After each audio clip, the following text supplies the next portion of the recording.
आपसे पूछूं 12th boards में सबसे ज़्यादा कन्फ्यूज़न जिस चैप्टर से आता है तो उसका आंसर होगा मैट्रिसेस।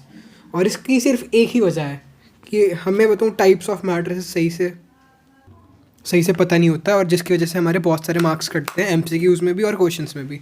तो आज के इस वीडियो में आपको टाइप्स ऑफ मैट्रिसेस सारे क्लियर हो जाएंगे। यहाँ तो कुछ ही दे रखे हैं, कुछ इंपॉर्टेंट और स्पेशल बता दूंगा जो कि एनसीईआरटी के बाहर से होंगे, जिससे बोर्ड्स में तो क्वेश्चन आराम से बन जाएंगे। गाइस, ये जो पीडीएफ है मैंने बहुत मेहनत से तैयार करा है आपके लिए, और इसमें आपको मैं ट्रिक्स बताऊंगा, टिप्स बताऊंगा, सिंपल निमोनिक्स के ज़रिए आपको पूरा टाइप्स ऑफ मैट्रिसेस पेपर से पहले याद करा दूंगा। तो बिना किसी देरी के वीडियो में आगे बढ़ते हैं। अगर आपको वीडियो थोड़ी सी भी पसंद आए, थोड़ी सी भी हेल्प करे आपके बोर्ड की प्रिपरेशन के लिए, तो इस वीडियो को लाइक और शेयर कर देना अपने दोस्तों के साथ, और चैनल को सब्सक्राइब कर देना। तो टाइप्स ऑफ मैट्रिसेस पढ़ने से पहले आपको ये पता होना चाहिए कि मैट्रिक्स है वो क्या है। तो मैट्रिक्स एक सिंपल सा अरेंजमेंट है रोज़ और कॉलम्स का। ये मेरे पास एक सैम्पल मैट्रिक्स है जिसमें हम देखते हैं रोज़ और कॉलम्स क्या होते हैं। ये जो आपको 2, 3, 4, 5 ये पूरी एक रो है हमारे पास, और ये 2 और √3 है, ये हमारे पास एक पूरा कॉलम है। अब इसे याद कैसे करना है, तो इसके लिए मैं आपको यहाँ पे हम बताऊँ, ये जो 2 × 4 लिखा है ये रोज़ और कॉलम्स के मल्टीप्लिकेशन हम लिखते हैं, ये रिप्रेजेंटेशन है मैट्रिसेस का। तो ये आपको पता नहीं होगा, तो मैं आपको एक सिंपल सी ट्रिक बताऊंगा जिससे आपको पता हो जाएगा कि रो कब लिखने और कॉलम। कभी कभार बच्चे क्या करते हैं, 4 पहले लिख देते हैं और 2 बाद में, जो कि गलत हो जाता है। तो पहले रोज़ आती हैं फिर कॉलम्स आते हैं। इसे याद करने की एक ट्रिक है, रामचंद्र जी की जय। तो रामचंद्र जी में आर से आप रो कर सकते हैं, और रामचंद्र जी की सी से हम कॉलम कर सकते हैं। तो पहले रामचंद्र जी की जय में राम आएगा, रो आएगी, फिर कॉलम आएंगे। रो क्या होते हैं, एक रो है और ये पूरा एक कॉलम है। ऐसे ये दूसरा कॉलम है, ये तीसरा कॉलम है, ये चौथा कॉलम है। Number of column 4। ये पहली रो है और ये दूसरी रो है। समझ गए। अब हम मैट्रिक्स के डिफरेंट टाइप्स के बारे में पढ़ेंगे जो कि हमारे क्वेश्चंस को इजी बनाएंगे बोर्ड्स के अंदर। तो सबसे पहले हमारे पास आता है कॉलम मैट्रिक्स। इसमें क्या होता है, इसके नाम से देखो आपको समझ जाना चाहिए क्या होता है कॉलम मैट्रिक्स। ये इतना इंपॉर्टेंट नहीं है वैसे। तो इसमें एक ही कॉलम है आपके पास, कॉलम होता है। कॉलम मैंने आपको बताया था क्या होता है, जो कि वर्टिकल होता है एक। अब रो मैट्रिक्स की बात करते हैं, हॉरिजॉन्टल होता है। रो मैट्रिक्स में हमारे पास सिर्फ एक ही रो होती है। ये भी सिंपल है, ये याद कर सकते हो। रो मैट्रिक्स वो जिसमें एक रो हो, और कॉलम वो जिसमें एक कॉलम हो। एक से ज़्यादा नहीं होंगे। हाँ, हमारे पास जैसे कॉलम मैट्रिक्स है, इसमें चाहे जितनी रो हो सकती है लेकिन कॉलम एक ही होगा। यहाँ पे 4 रो हैं, 1 रो, 2 रो, 3 रो और 4, 1, 2, 3, 4। ऐसी जो रो मैट्रिक्स है, कॉलम्स अनलिमिटेड हो सकते हैं, कितने ही हो जाएं उससे कोई फ़र्क नहीं पड़ता। यहाँ पे 4 की जगह 10 भी हो जाए तो कोई फ़र्क नहीं पड़ता, लेकिन जो रो है वो एक ही होगी, इसलिए रो मैट्रिक्स है। अब बढ़ते हैं स्क्वायर मैट्रिक्स की तरफ। स्क्वायर मैट्रिक्स क्या होता है हमारा, आपको पता है स्क्वायर्स में स्क्वायर्स में जो साइड्स हैं वो इक्वल होती हैं, जो चारों साइड हैं वो इक्वल होती हैं। तो ऐसी स्क्वायर मैट्रिक्स हैं, इसमें जो नंबर ऑफ़ रोज़ हैं और नंबर ऑफ़ कॉलम है वो हमेशा सेम होगा। तो यहाँ पे मैंने एक आपके एग्जाम्पल के लिए एक मैट्रिक्स डाला है जिसमें हमारे पास 3 तो रोज़ हैं ये, और 3 कॉलम है। तो ये तो सिंपल है। स्क्वायर मैट्रिक्स वो जिसमें नंबर ऑफ़ रोज़ और नंबर ऑफ़ कॉलम होती हैं इक्वल। इसे आप पहचान सकते हो नंबर ऑफ़ रोज़ और नंबर ऑफ़ कॉलम्स काउंट करके। गाइस, वीडियो में अब तक आप बने हो तो अच्छी बात है, आगे भी बने रहो। अभी ये तो बहुत सिंपल चल रहा है, आप आगे फॉरवर्ड करके देख सकते हैं। जो टिपिकल मैट्रिक्स हैं उन्हें मैं ईजिली एक्सप्लेन कैसे करता हूँ। अब तक हमने वीडियो में 3 मैट्रिक्स पढ़ लिए, रो, कॉलम और स्क्वायर मैट्रिक्स। अब अगर आपको स्क्वायर मैट्रिक्स क्लियर हो गया ना, तो आगे के जितने भी मैट्रिक्स हैं वो आपके लिए बिल्कुल बच्चों का खेल है। तो स्क्वायर मैट्रिक्स को पूरा क्लियर कर लो अच्छे से। अब हम बात करेंगे डायगोनल मैट्रिक्स की। तो डायगोनल मैट्रिक्स में मैं आपको कुछ लिमिटेशंस बताऊंगा जिससे आपको समझ आ जाएगा बिल्कुल। तो पहला तो होना चाहिए डायगोनल मैट्रिक्स एक स्क्वायर मैट्रिक्स होना चाहिए। स्क्वायर मैट्रिक्स होने के साथ साथ जो उसके ये जो होता है ये डायगोनल होता है, ये भी डायगोनल है। तो जो भी नॉन डायगोनल एलिमेंट्स हैं जो डायगोनल के अंदर नहीं आते, एक तो वो ज़ीरो होने चाहिए, और दूसरी बात वो एक स्क्वायर मैट्रिक्स होना चाहिए। इसका एग्जांपल है यहाँ पे नॉन जो डायगोनल नहीं है वो ज़ीरो है, और जो डायगोनल मैट्रिक्स है उसमें कुछ भी हो सकता है, 1 2 3 4 5 6, उसमें कोई लिमिटेशन नहीं लगा रहे हम डायगोनल मैट्रिक्स के अंदर। अब जैसे जैसे आप आगे बढ़ोगे स्केलर और आइडेंटिटी में, वहाँ लिमिटेशंस आ जाएगी डायगोनल मैट्रिक्स के ऊपर ही, मतलब वो भी स्क्वायर मैट्रिक्स का ही पार्ट आप समझ सकते हो। तो अगर आपको डायगोनल मैट्रिक्स समझ आ गया जिसमें जितने भी डायगोनल वाले एलिमेंट है वो कुछ भी हो सकते हैं और नॉन डायगोनल ज़ीरो होते हैं, तो अब हम बढ़ते हैं अगले की तरफ जो कि है स्केलर मैट्रिक्स। स्केलर मैट्रिक्स क्या है? ये भी एक स्क्वायर मैट्रिक्स होना चाहिए, इसके 3 लिमिटेशंस हैं, इसमें भी नॉन डायगोनल एलिमेंट जीरो होना चाहिए। तो आपको पता चल गया कि ये तो डायगोनल जैसा जा रहा है, लेकिन अब अगला पॉइंट जो है वो इसे डायगोनल से अलग बनाता है स्केलर मैट्रिक्स को। वो होता है इसमें जो डायगोनल के जो एलिमेंट होते हैं वो सारे इक्वल होते हैं। समझ गए? डायगोनल में नॉन डायगोनल जीरो था और स्केलर में डायगोनल एलिमेंट इक्वल है।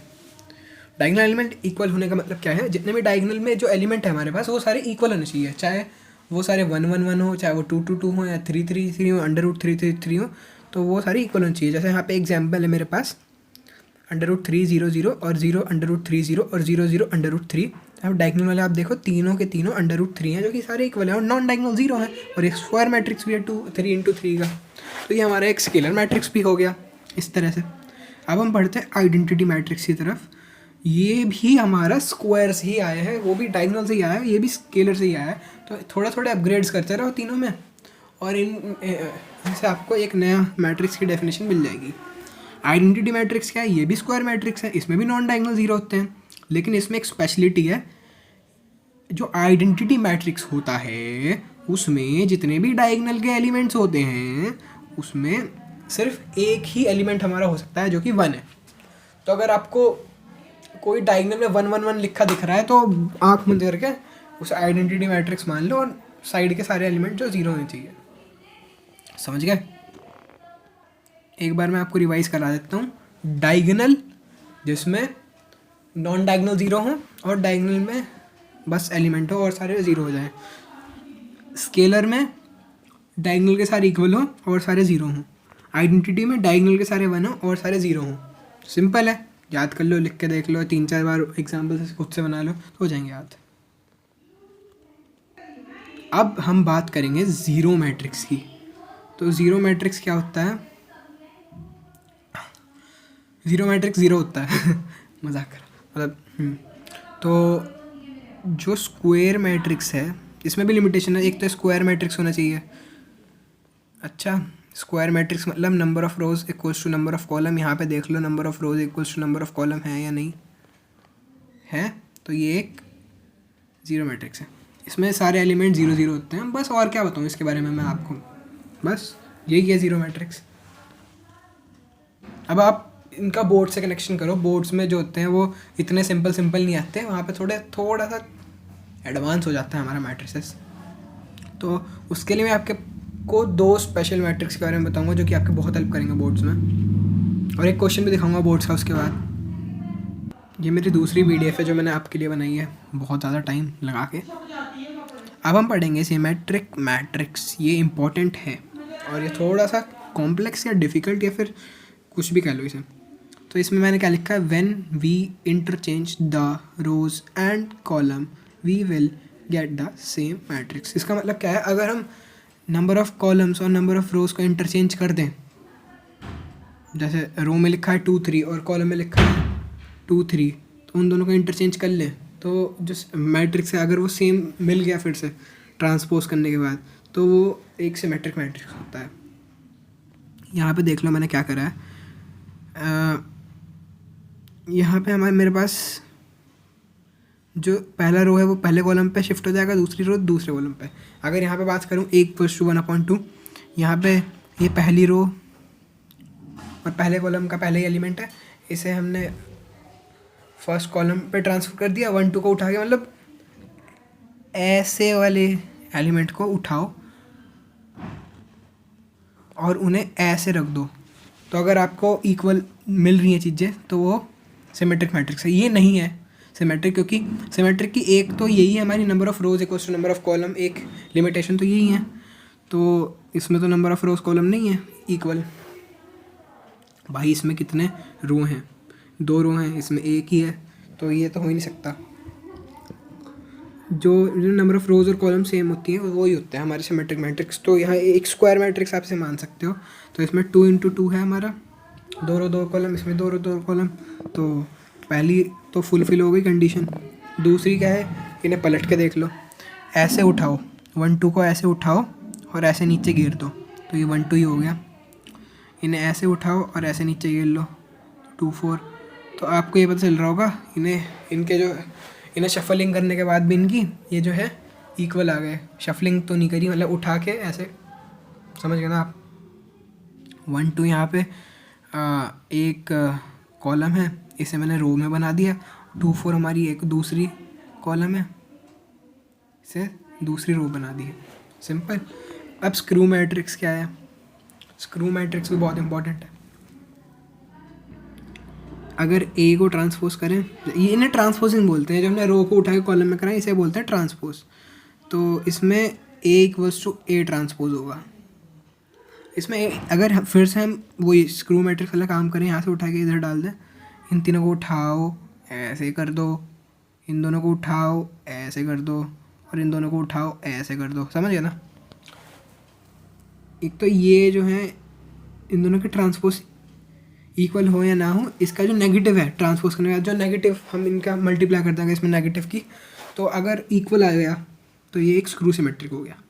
तो यहाँ पे ये मेरे एलिमेंट्स आए थे, इनमें मुझे नेगेटिव साइन अगर मैं ले लूँ कॉमन, तो ये मेरा फिर से ऐसा बन जाएगा, तो इसलिए स्क्रू मैट्रिक्स हो गया। होप करता हूँ कि ये वीडियो आपको अच्छी लगी हो। और अभी तो स्पेशल क्वेश्चन की बारी है, तो वीडियो से मत करें, स्पेशल क्वेश्चन को देख के जाएँ। तो कुछ इस टाइप में आपके पास क्वेश्चंस आएंगे, जैसे कि एक MCQ आ गया। इसमें हमें क्या करना है, इसमें हमें बताना है कि जो मैट्रिक्स है वो इसमें से कौन सा मैट्रिक्स है, वो कौन सा मैट्रिक्स है, सिमेट्रिक है, स्क्रू सिमेट्रिक है, डायगोनल है, आइडेंटिटी है। तो डायगोनल तो ये हो ही नहीं सकता, क्योंकि इसमें नॉन डायगोनल 0 नहीं है, तो इस वाले ऑप्शन को मैं हटा देता हूँ। आइडेंटिटी भी नहीं हो सकती, क्योंकि इसमें तो 1 1 होना चाहिए और नॉन डायगोनल 0 होना चाहिए, तो इसे भी मैं हटा देता हूँ। गाइस मैं आपको एक स्पेशल ट्रिक बताऊंगा, बहुत अच्छी ट्रिक अभी भी आई मुझे याद। तो जो भी स्क्रू सिमेट्रिक हमारे पास मैट्रिक्सेस होते हैं, उसमें जो डायगोनल के जितने भी एलिमेंट्स हैं वो 0 होंगे, तो ये स्क्रू सिमेट्रिक हो सकता है, और ये सिमेट्रिक भी हो सकता है आई गेस। तो अगर मैं इन तीनों को उठाऊँ, तो जैसे मैं इन तीनों को उठा के यहाँ लिख दूँ 0 3 और 2, और इन तीनों को उठा के यहाँ लिख दूँ 3 और 2, तो ये जो है इक्वल नहीं आ रहा हमारा, तो ये हमारा ये भी नहीं है सिमेट्रिक वाला, तो ये स्क्रू सिमेट्रिक है। इसमें डायगोनल 0 है, और अगर आप नेगेटिव साइन कॉमन लोगे तो सेम मैट्रिक्स बन जाएगा। चेक कर लेना आंसर, यहाँ भी करेक्ट आंसर बी दे रखा है, स्क्रू